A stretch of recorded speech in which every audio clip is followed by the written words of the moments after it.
Okay. Hi. Hello, and welcome to another live. I'm putting a little pause on the various good girl syndrome topics for this live, and instead I want to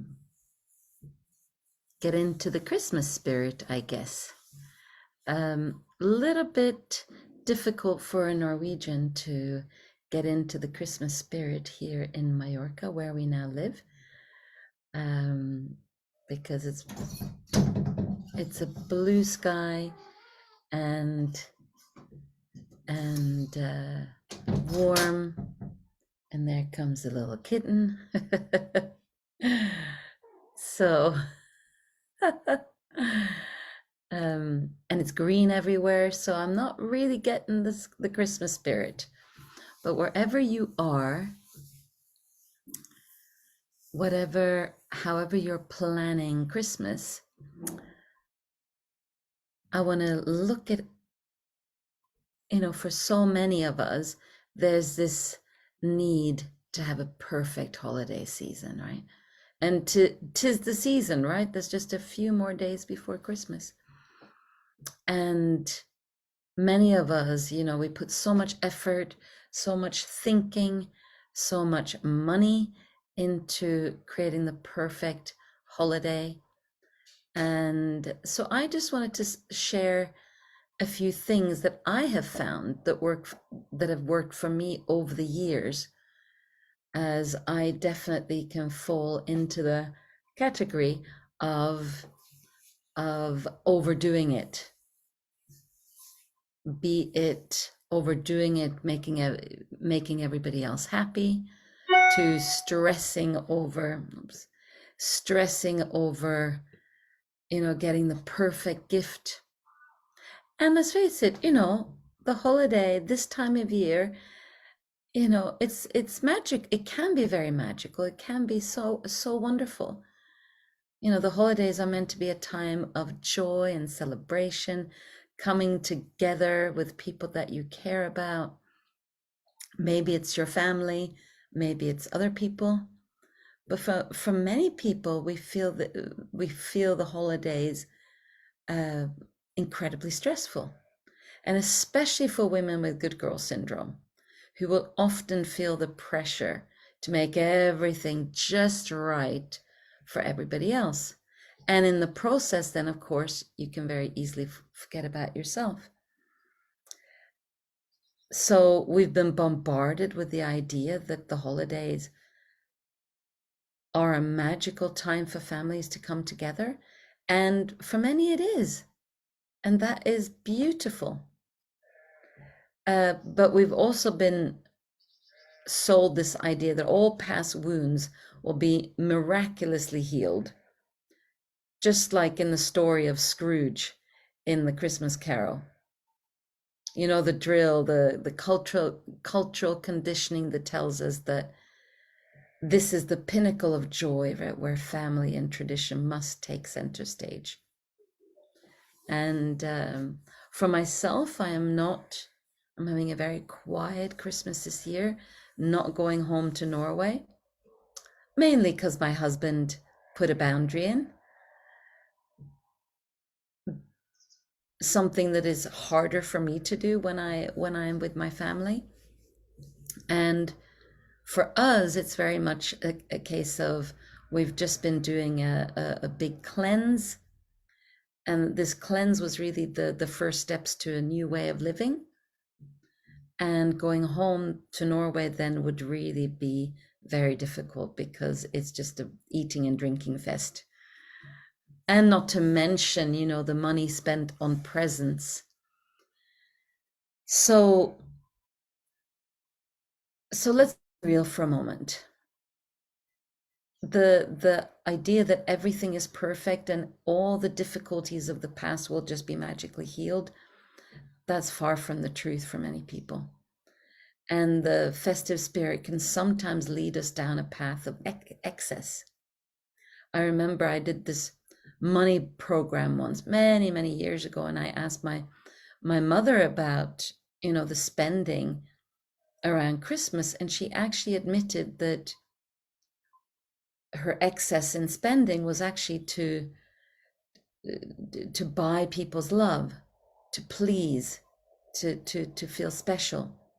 So making others feel special, then she hoped to feel special.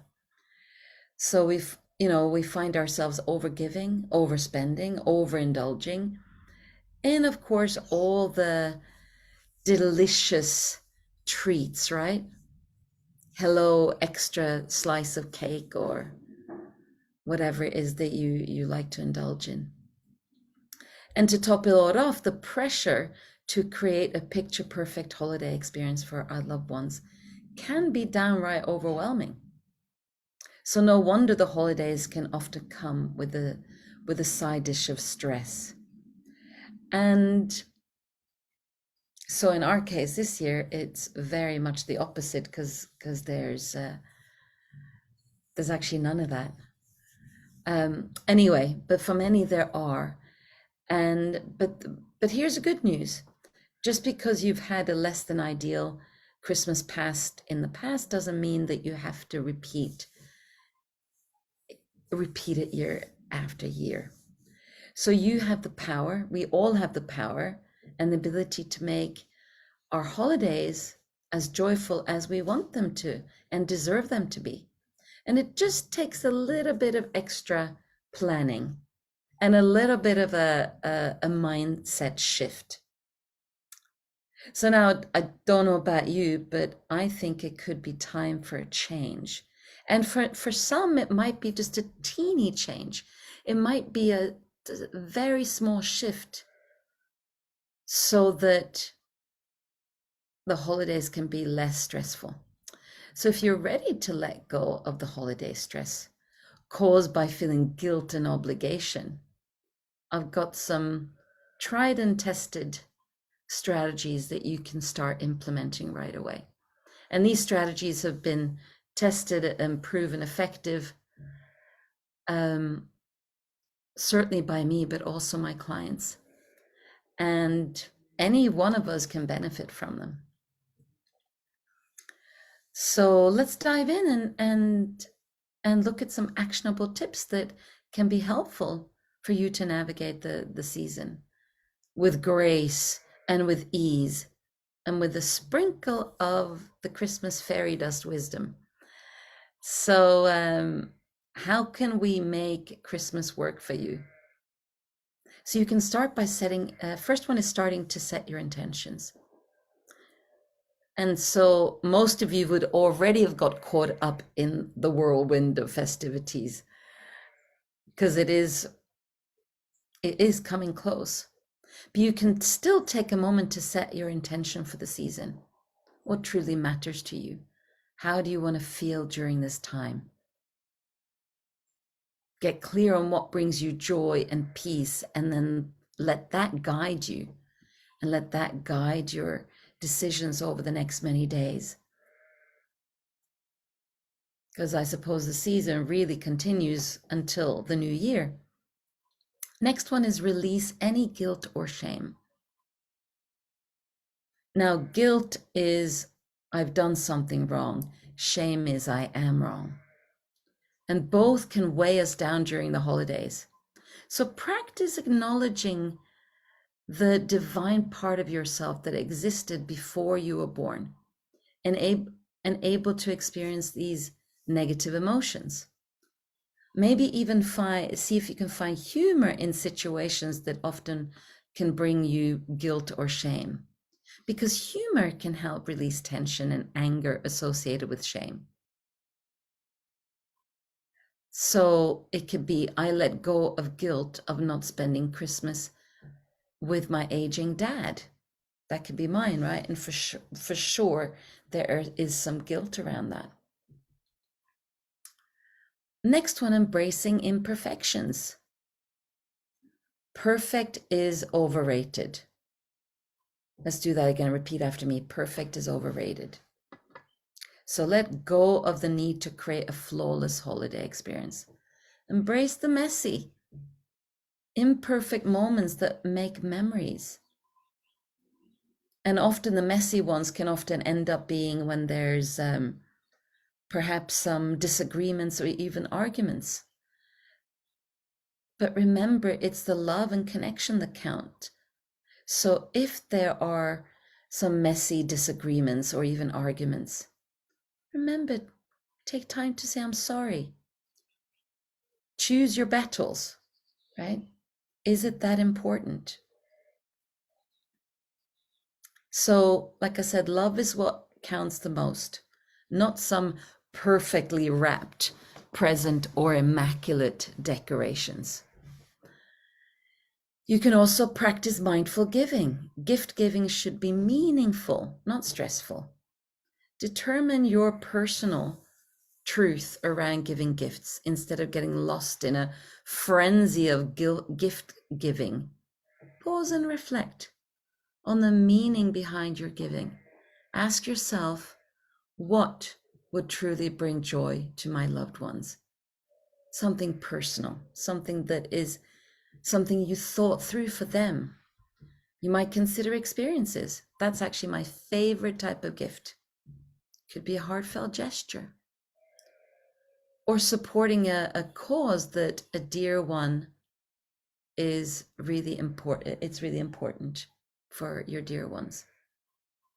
So it's about the thought and intention, not the price tag. And with the note of price tag, be real about your finances. Avoid the stress of feeling inadequate by agreeing on spending limits with your family.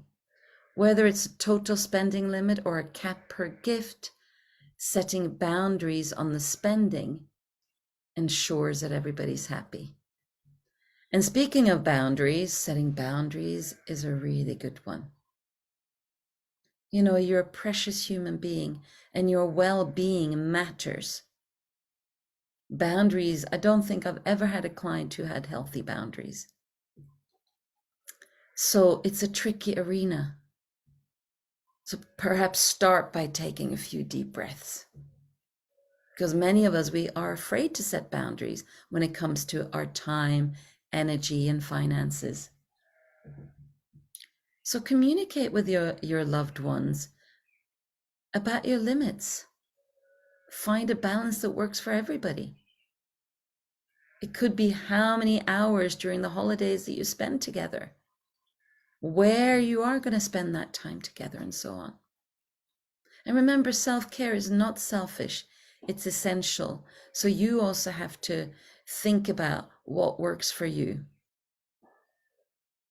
So like I was saying at the beginning, you know, my husband and I, we have a new journey in the way that we consume food and alcohol, for example. So we have set boundaries with our family. Like I said, that we won't spend time with them, but we also have to set boundaries with ourselves so that we're not going to be holier than thou, especially over Christmas, but we still need to, when are we going to indulge? When are we going to enjoy? And for example, after this live, we're going to have soup and homemade fresh bread that is gluten-free. I'm pretty excited about it. I'm kind of salivating at the thought. So anyway, back to your boundaries. When you set boundaries, it really takes the pressure off holidays. And in our case, because we're not going to be there in person, gift sharing will be done at some point after the holiday. And next, savor the simple moments. In the midst of all this hustle and bustle, find moments to slow down, savor the simple joys. Take a walk in nature, cozy up with a hot drink, in our case, in front of the fireplace. Indulge maybe in a good book. These small moments of self-care and presence can really can be the fuel that keeps your spirit bright. Letting go of any comparisons, especially, you know, social breeding ground for comparison during the holidays. Remember, your worth is not measured by the extravagance of your celebrations. Straight to yourself and your values. Celebrate in the way that feels authentic and aligned with who you are. Cultivate gratitude. That's a good one. And I find that the more I cultivate gratitude, the more gratitude I feel. And it really is a secret sauce to joy. So take time every day to reflect on the blessings of your life. Write them down, share them with loved ones, or simply hold them in your heart. Gratitude really shifts your focus from what's lacking to what's abundant. And it's a beautiful way to infuse your holiday season with warmth. And one more, choose rituals of meaning. So mindfully choose rituals that perhaps are new to you, that you're creating new ones that are aligned with what's important to you. And then you can still bring your family in. It could include traditions that speak to your heart, or let go of the ones that don't. But by investing in what truly matters to you, you can create a legacy of mindful rituals that feels super sweet for who you are today, what feels right for you today. And in our case, we live in a new country. So we definitely plan to create new rituals in our new lovely home. So finally, let's remember that the holidays are about joy and connection and celebration, and less about stress and obligation. So rewrite a narrative. Embrace imperfections, set boundaries, savor the moments that truly matter. And so with that, I don't think it's going to be my last Christmas message, but for now, wishing you a beautiful and peaceful time leading up to the holidays. From my heart to yours. Bye for now.